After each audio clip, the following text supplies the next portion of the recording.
রিমান্ডে দীপুমণির ৯০০ কোটি টাকার অবৈধ সম্পদের তথ্য ফাঁস। ২ কোটিতে ভিসি পদ বিক্রি করতেন দীপুমণি। ভাই ও স্বজনরাও ছিলেন দুর্নীতিতে বেপরোয়া। চাঁদপুরে অবৈধ বালু উত্তোলনের মদতদাতা ছিলেন এই দীপুমণি। কোটা বিরোধী আন্দোলনের গণহত্যা চালানো গোপালী পুলিশের তালিকা প্রকাশ। ২০০ পুলিশ সুপার পালানোর গোপন তথ্য ফাঁস। এতক্ষণ শুনছিলেন সংবাদ শিরোনাম, এখন থাকছে বিস্তারিত। রাজধানীর মোহাম্মদপুরে মুদি দোকানি আবু সায়েদকে গুলি করে হত্যার মামলায় সাবেক সমাজ কল্যাণ মন্ত্রী দীপুমণির 4 দিনের রিমান্ড রয়েছেন। আওয়ামী লীগের আরেক যুগ্ম সাধারণ সম্পাদক ও সদ্য সাবেক সমাজ কল্যাণ মন্ত্রী ডাক্তার দীপুমণি রয়েছে অবৈধ সম্পদের পাহাড়। নিজ নামে ভাই ডাক্তার জাওয়াদুর রহিম ওয়াদদ টিপু এবং পরিবারের অন্য সদস্যদের নামে হাজার হাজার কোটি টাকার স্থাবর অস্থাবর সম্পদ রয়েছে সাবেক পররাষ্ট্র, শিক্ষা ও সমাজ কল্যাণ মন্ত্রী। দীপুমণির দুর্নীতির অনিয়ম সম্পর্কে জানলেও ভয়ে মুখ খোলেননি তার মন্ত্রণালয়ের সচিবরা। অনেকে বলছেন, মাধ্যমিক স্কুলের শিক্ষক থেকে বিশ্ববিদ্যালয়ের ভিসি নিয়োগ পর্যন্ত তার হাত ছিল। বিশ্ববিদ্যালয়ের উপাচার্য নিয়োগের জন্য 2 কোটি এবং কলেজের অধ্যক্ষ নিয়োগের জন্য তিনি 50 লাখ টাকা ঘুষ নিতেন। তার সময়ের শিক্ষা খাতে এটি ছিল ওপেন সিক্রেট। দীপুমণি শিক্ষামন্ত্রী থাকাকালে তার ভাই টিটুর মাধ্যমে নিয়োগ বাণিজ্যের এক বিশাল রাজত্ব কায়েম করেন। সবচেয়ে আলোচিত বিষয় ছিল সরকারি বিশ্ববিদ্যালয়ের ভিসি ও কলেজের অধ্যক্ষ নিয়োগের বিষয়টি। শিক্ষা প্রশাসনের প্রতিটি বদলিতে তার ভাইয়ের হাতে ছিল পূর্ণ নিয়ন্ত্রণ। সর্বনিম্ন 2 লাখ টাকা থেকে সর্বোচ্চ 20 লাখ টাকার বেচা বিক্রি হতো শিক্ষা প্রশাসনের নানাপথ। সরকারি বিশ্ববিদ্যালয়ের মধ্যে শুধু ঢাবি, রাবি, চবি, জাহাঙ্গীরনগর বাদে সব বিশ্ববিদ্যালয়ের ভিসি নিয়োগে কম বেশি আর্থিক লেনদেন হয়েছে।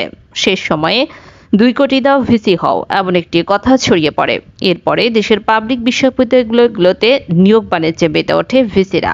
ইউজিসির সরকারি বিশ্ববিদ্যালয়ের শাখার একজন কর্মকর্তা জানান, বাংলাদেশের ইতিহাসে সরকারি বিশ্ববিদ্যালয়ে ভিসি নিয়োগের আর্থিক লেনদেনের কোনো নজির ছিল না, কিন্তু দীপুমণি সেই দৃষ্টান্ত স্থাপন করে গেছেন। নিজ নির্বাচনী এলাকা চাঁদপুরে নানা দুর্নীতির অভিযোগ রয়েছে বিরুদ্ধে তার বেসুমার দুর্নীতি অনিয়মের ক্ষেত্র ছিল শিক্ষা মন্ত্রণালয়, শিক্ষা অধিদপ্তর ও শিক্ষা বোর্ড। তার বিরুদ্ধে 900 কোটি টাকার অবৈধ সম্পদের প্রাথমিক সত্যতা পেয়েছে দুদক। তার ভাইয়ের স্ত্রী রাশিয়ান অভিযোগ রয়েছে তার মাধ্যমে তিনি বড় অঙ্কের অর্থ পাচার করেছেন রাশিয়ায়। দীপুমণির বিরুদ্ধে সবচেয়ে বড় অভিযোগ হল চাঁদপুরের কুখ্যাত বালুখেকো সেলিমের মূল মদতদাতা তিনি। সেলিমকে বলা হয় দীপুমণির ক্যাশিয়ার। একসময় রিকশা ও নৌকা চুরি সহ ছোটখাটো অপরাধের সঙ্গে জড়িত সেলিম খান 2009 সালে আওয়ামী লীগ ক্ষমতা আসার পর দীপুমণির সঙ্গে সখ্য গড়ে তোলেন এবং চাঁদপুর সদরের লক্ষ্মীপুর ইউনিয়নের চেয়ারম্যান হন।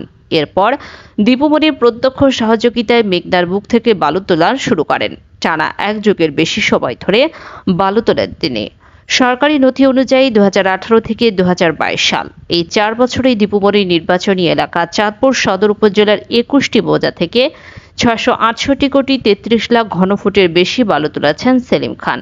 প্রতি সেফটি সাদা বালুর পাইকারি দর 2 টাকা। এই হারে শুধু 4 বছরে তিনি যে পরিমাণ বালু তুলেছেন তার মূল্য প্রায় 1337 কোটি টাকা।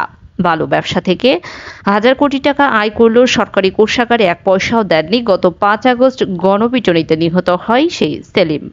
2022 সালের 9 সেপ্টেম্বর চাঁদপুর জেলা প্রশাসন সেলিম খানকে 15 দিনের মধ্যে রাষ্ট্রীয় কোষাগারে 267 কোটি 33 লাখ টাকা জমা দেওয়ার নির্দেশ দেয়, কিন্তু তিনি 1 টাকাও জমা দেননি।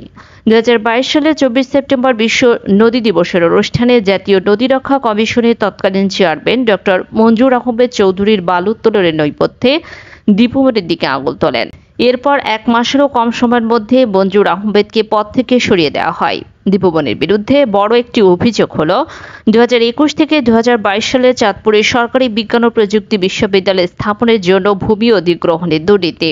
সেখানকার 62.5 একর জমি মৌজাদারের চেয়ে 20 গুণ বেশি দাম দেখিয়ে দলিল করে নেয় তার ঘনিষ্ঠজন। তিনি তখন শিক্ষামন্ত্রী ছিলেন। ওই সময় সরকারের কাছ থেকে 359 কোটি টাকা বাড়তি নেওয়ায় এই কারসাজিতে জড়িত ছিলেন দীপুমণি ও তার সহযোগীরা। চাঁদপুরের সরকারি বিজ্ঞান ও প্রযুক্তি বিশ্ববিদ্যালয়ের জন্য একক নামে সর্বোচ্চ জমি দেন দীপুমণির ভাই জাওয়াদুর রহিম ওয়াদদ। তার নামের দলিল হয় 568% জমির।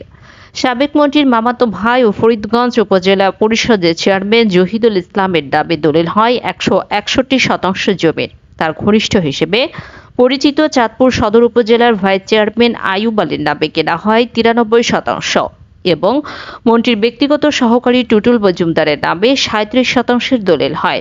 দীপুমণির ভাই জাওয়াদুর রহিম টিপু নীলকমল ইউনিয়নের বহেরচরে বিপুল পরিমাণ খাস জমি নিজের কবজায় নিয়ে তৈরি করেন মাছের ঘের, গবাদি পশুর খামার ও সবজি বাগান। কেবল সরকারি জমির ওপর নিয়ন্ত্রণ নেননি, ওই এলাকার নাম বদলে নিজের নাম রেখেছেন টিপুনগর। গত 7 ফেব্রুয়ারি নির্বাচন দাখিল করা হলফনামা অনুযায়ী দীপুমণির সম্পদ 2008 সালের তুলনায় 2023 সালের 41 গুণ বেড়েছে। নিজ নামে অস্থাবর সম্পদ বেড়ে হয়েছে প্রায় 59 গুণ। তবে দুদকে জমা হওয়া অভিযোগ অনুযায়ী 16 বছরে দীপুমণির সম্পদ বেড়েছে 1000 গুণেরও বেশি। হলফনামা অনুযায়ী 2008 সালে নিজের পেশা থেকে দীপুমণির আয় ছিল বছরে 3 লাখ টাকা। গত নির্বাচনের আগে তিনি 3টি খাতে মোট আয় দেখিয়েছেন বছরে প্রায় 1,23,00,000 টাকা। এরই মধ্যে সঞ্চয়পত্র সমজাতীয় খাতে বিনিয়োগ থেকে তার আয় 3 লাখ টাকার কিছু বেশি। মন্ত্রী হিসেবে পরিতোষিত ও ভাতা পান 21 লাখ টাকার বেশি। অন্যান্য খাতে তিনি 99 লাখ টাকা আয় দেখিয়েছেন ও সুদ স্বামী ও ভাইয়ের কাছ থেকে উপহার হিসেবে প্রাপ্ত আমানত হিসেবে।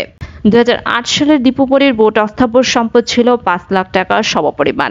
এরই মধ্যে 2,70,000 টাকা ছিল নগদ, গাড়ির দাম তিনি দেখিয়েছেন 1 লাখ টাকা, 25 ভরি সোনা বাবদ তিনি 1 লাখ টাকা এবং আসবাব বাবদপত্র 30,000 টাকা দেখিয়েছেন। 2023 সালে দীপুমণির মোট অস্থাবর সম্পদ দেখিয়েছেন প্রায় 2,93,00,000 টাকা মূল্যের। এর মধ্যে নগদ রয়েছে প্রায় 67 লাখ টাকা এবং সঞ্চয়পত্রের সমজাতীয় বিনিয়োগ রয়েছে 1,44,00,000 টাকা। গাড়ির দাম 60 লাখ টাকা এবং সোনা অন্যান্য ধাতুর দাম 9 লাখ টাকা দেখিয়েছেন তিনি। কিছু বৈদেশিক মুদ্রাও আছে তার। স্থাবর সম্পদের মধ্যে দীপুমণির 3টি ফ্ল্যাট, 10 কাঠা জমি রয়েছে, যেগুলোর মূল্য দেখানো হয়েছে 3,94,00,000 টাকার বেশি। 2008 সালে তার কোনো স্থাবর সম্পদ ছিল না। কোটা বিরোধী আন্দোলনে গণহত্যা চালানো গোপালী পুলিশের তালিকা প্রকাশ, 200 পুলিশ সুপার পালানোর গোপন তথ্য ফাঁস। দেশ ছাড়ার প্রস্তুতি নিচ্ছেন আওয়ামী লীগ সরকারের সুবিধাভোগী 200 পুলিশ কর্মকর্তা। এরই মধ্যে মার্কিন যুক্তরাষ্ট্র, কানাডা, যুক্তরাজ্য, ফ্রান্স, জার্মানি সহ ইউরোপের বিভিন্ন দেশে ভিসার আবেদন করেছেন তাদের অনেকেই।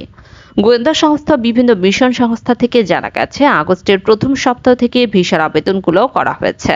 এই তালিকায় ঢাকা মেট্রোপলিটন পুলিশ, ডিএমপির সদ্য বিদায়ী কমিশনার, অতিরিক্ত আইজিপি, ডিআইজি, অতিরিক্ত ডিআইজি সহ এসপি মর্যাদার বেশ কয়েকজন কর্মকর্তা রয়েছে। তবে সংখ্যার দিক থেকে 20 থেকে 25 ব্যাচের কর্মকর্তাদের আবেদনের পরিমাণ বেশি। আর বেশিরভাগ কর্মকর্তার পছন্দের শীর্ষে রয়েছে আমেরিকা ও কানাডা। সংশ্লিষ্ট একাধিক সূত্রের তথ্যমতে ডিএমপির সাবেক কমিশনার শফিকুল ইসলাম, 12তম ব্যাচের অতিরিক্ত আইজিপি রুহুল আমিন, অতিরিক্ত আইজিপি কামরুল আহসান, অতিরিক্ত আইজিপি আতিকুল ইসলাম, 15 ব্যাচের কর্মকর্তা মনিরুল ইসলাম, শাহাবুদ্দিন খান, মাহবুবুর রহমান, খন্দকার লুৎফর কবির, আলী মাহমুদ, কৃষ্ণপদ রায়, 17 ব্যাচের কর্মকর্তা হাবিবুর রহমান, 18 ব্যাচের কর্মকর্তা আসাদুজ্জামান, 18 ব্যাচের কর্মকর্তা মাহবুব আলম আমেরিকার ভিসার আবেদন করেছেন।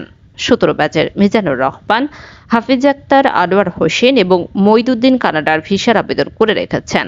17 ব্যাচের আব্দুল বাতেন ফ্রান্সের ভিসার আবেদন করে রেখেছেন। 18 ব্যাচের ইমাম হোসেন এবং মোজাম্মেল হক জার্মানির ভিসার আবেদন করে রেখেছেন। 15 ব্যাচের কর্মকর্তা বনজ কুমার মজুমদার ভারতের ভিসার আবেদন করে রেখেছেন।